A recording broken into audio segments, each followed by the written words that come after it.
नाशिकमध्ये रात्रीपासून सुरू असलेल्या जोरदार मुसळधार पावसामुळे आपण जर बघितलं तर गोदावरी नदी जी आहे ती आता दुथडी भरून ही या ठिकाणी वाहू लागलेली आहे। आपण जर बघितलं तर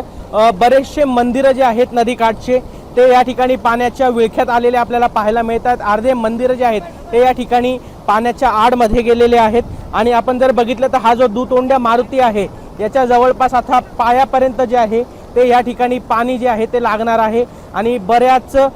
ठिकाणी जो आहे रात्रीपासूनच नाशिकमध्ये जोरदार पावसाने जी आहे ती हजेरी लावली होती आणि नाशिकला जर बघितलं तर ग्रामीण भागात जो आहे तो रेड अलर्ट या ठिकाणी काल हवामान खात्याकडून जो आहे तो जाहीर करण्यात आला होता आणि ग्रामीण भागातच जसं की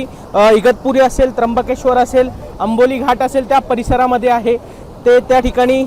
ढगफुटी सदृश्य पाऊस जो आहे तो या ठिकाणी होऊ शकतो अशी जी शक्यता आहे ती वर्तवली होती। आणि आपण जर माझ्या मागे जर बघितलं तर हा जो पूल आहे, हा जो येण्या जाण्यासाठी वापरणारा हा जो पूल आहे तो आता पूर्णतः पाण्याच्या खाली गेलेला आहे आणि मोठ्या प्रमाणात पाणी जे आहे ते या ठिकाणी या पुलाला वेढावले गेलेले आहे आणि बरेचसे जे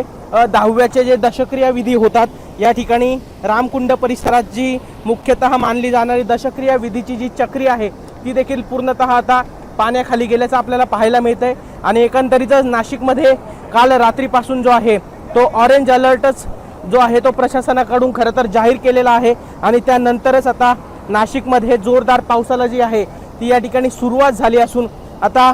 नाशिकमध्ये पावसाच्या सुरुवातीनंतरच एकंदरीतच जर बघितलं तर खरं तर आत्ताच गोदावरी जी आहे ती दुथडी भरून या ठिकाणी वाहू लागली आहे आणि यानंतरच आता पाण्याचा विसर्ग जर गंगापूर धरणातून करण्यात आला त्यानंतर पूर परिस्थिती जी आहे ती या ठिकाणी खरं तर निर्माण होऊ शकते आणि त्यानंतरच इतर नागरिकांना जे आहे ते प्रशासनाकडून इशारा जो आहे तो देण्यात येऊ शकतोय। वैभव उगे, LS मराठी, नाशिक।